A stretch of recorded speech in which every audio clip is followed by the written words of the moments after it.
Now, the UN Climate Change Conference currently holding in Glasgow has grabbed the headlines of the state of the world, the environment, in particular their climate.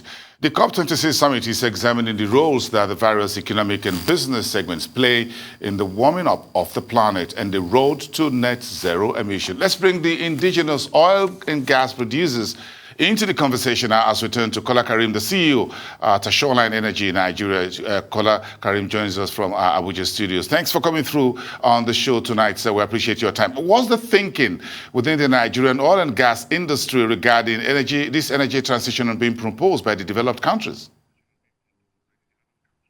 Thank you, Boason, for having me. The true position is this: the energy transition itself is a one-in-a-lifetime policy shift. And that is food for thought for the Nigerian oil and gas sector, like it is to all producers all over the world. It's a complete policy shift that's giving a deadline to emissions in entirety. Today, you could see from President Buhari's address to COP26, giving a finite date to Nigeria as a date of 2060.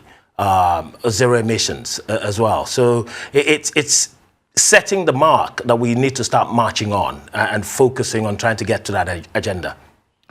So in a manner of speaking, President Buhari has given what you call a marching order to the industry, says 2060.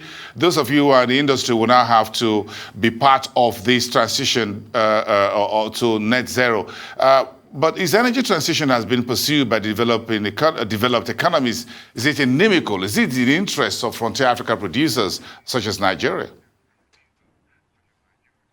Look, it is a big problem, and I think it's a position that we all need to have a proper thought through in this process. Why? If you look at the global dynamics, let's look at numbers. Africa as a whole is about 15% of global population. Africa as a whole only attracts about 3% of energy and climate finance. Then think about this. Africa only emits about 1.5% of global emissions. So it will be an unfair position that Africa has been brought to the table to negotiate with the first world, the OECD countries, on the same basis on these global emissions. Look, the true position is this. If we as Africans have to engage on this level, the problems will come that energy, as it is we've seen today, energy prices are going through the roof. Look at global LNG prices. Look at oil prices today at over $55. And it's not going to stop there. This is going to be a major problem on the streets of Africa because we are not energy sufficient. And that is a watchword. So give me your views on the ongoing climate change summit. The discussion around the change from fossil fuel to clean energy started well before the summit. Now those of you who are indigenous oil producers oil and gas producers are looking at this climate change. What would you like to see change? Some folks are saying, is this going to be a bad COP26 or a bad one or a good one? Look, the reality is this. All the leadership have come around the table to have a discussion. I'm not sure it's a negotiation because the benchmark's been set. How much contributions do we have as an industry? Remember, a country like Nigeria, where 90% of our foreign exchange is derived from exportation and exploitation of oil and gas. That is a major problem. No one is talking about the transition fuels like gas. Think about it. There's about 18 African countries who are oil and gas producers. What are these economies going to do in the short, medium, and long term? This has got to be factors that's got to be put on the table to make sure we have a robust negotiations around these discussions of global emissions in making sure not only do we meet standards, but our economies are going to survive. Look, Africa has got over 66% of its population under the age of 30. That is a very youthful continent.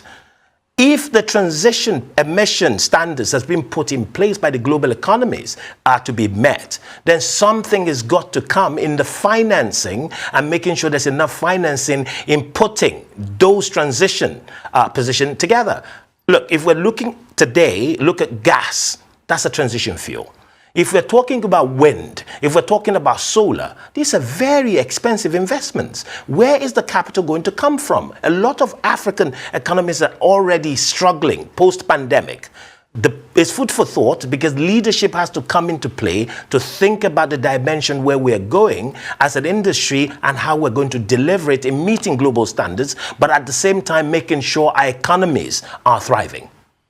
So yes, that's about the funding or the financing for this net zero emission, the energy transition. About $400 billion is what is said that Nigeria will most likely need between now and the year 2060. Where are we going to find the money? That is the question that's begging for answers. That is a huge amount of money. If you look at our national earning from oil, then tabulate that with 400 billion that's needed in getting us to where we need to go and meeting international standards. We have to roll up our sleeves, and there's a lot of work to be done.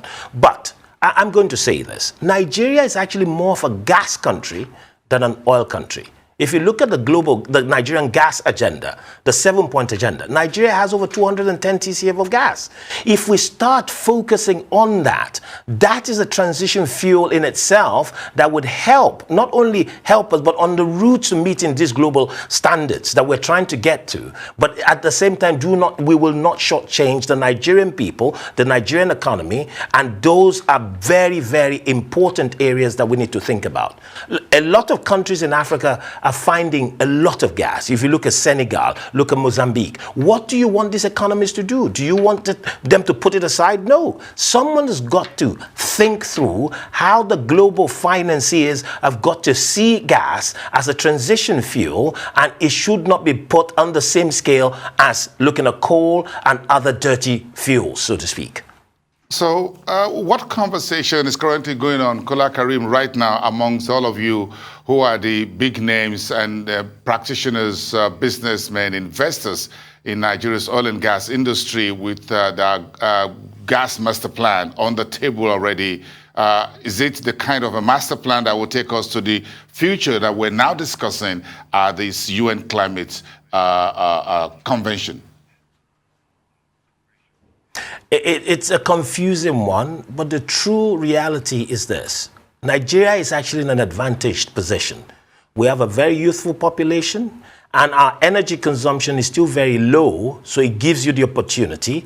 And investment needs to go into gas, but where is that financing going to come from? The Nigerian financial sector is actually rising to the challenge and supporting a lot of our businesses in trying to get there. But we still need the window of international finance to come to support the growth of the businesses in trying to deliver our transition route to get into that zero target that the president has put to the world today. But I'm going to say this. What is clear is in the industry, our focus is making sure we explore and exploit our God's given natural resources to benefit Nigeria, and also creating a trade to the world where Nigeria will become energy self-sufficient, and at the same time thinking about global agenda in meeting the zero climate target.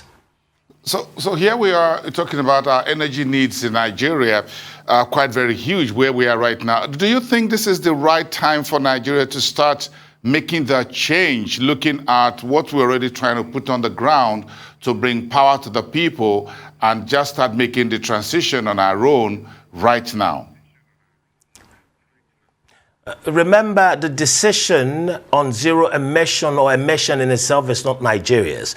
We are part of a global community, and so we must work with a global agenda. And within that confines of the global agenda, we are working in the Committee of Nations. So this decision for Nigeria, leadership in Nigeria must see it, that we must try make decisions that suits our own economy and also benefits our people in the short term. In the medium term, working on a transition agenda, and that's where you see the 7-point, the gas agenda that the government has put in place, where we could try exploit our natural resources, utilizing our gas in trying to build that business and environment in growing the energy access in Nigeria. Look, this is what I will say.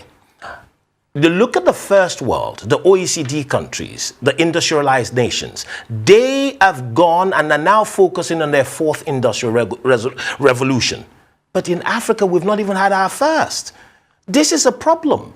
We cannot be benchmarked on the same standards because it will give us an unfair advantage in the long run. You cannot have a people who have polluted with their first industrial revolution, the second industrial revolution, the third, now looking at the third, but albeit in a transition process, but trying to force our agenda in that transition process. We understand the planet needs to be saved. What we need to do is work within our transition fuels, that is our gas, and then work with all the other possibilities, as in wind, solar, in trying to energize and making sure we meet the targets that Mr. President's put forward to COP26 today, 2060. So far, tomorrow we'll be looking at the OPEC Plus meeting for November. What's your take on what the supply and demand metrics really are right now? If you put it side by side, where we're looking at Brent this evening, today, close to $85 a barrel. Look, the situation where we'll find ourselves is all about this decarbonization theory. Remember, the world has just come through a very tight challenge in the pandemic. It's a global problem that's shown how connected we are in the world. Post-pandemic, this is the main challenge. The last 2 years, global oil and gas operators have not invested in additional production, in additional oil find. All most of the major companies globally have been doing is run and maintain facilities to keep production stable. What has happened post-pandemic? People are flying again, people are traveling again, and all of a sudden global consumption, as the pandemic's waning, global consumption of factories and industrial output is coming back and roaring again. The consumption is now outstripping supply. So here we're seeing the tightening in prices, and my forecast is prices will continue being tightened, and we're not too far away from $100 oil. We thank you so much for your time, and do have a wonderful evening, sir. Kola Karim, CEO and Managing Director at Shoreline Energy Nigeria. Thank you.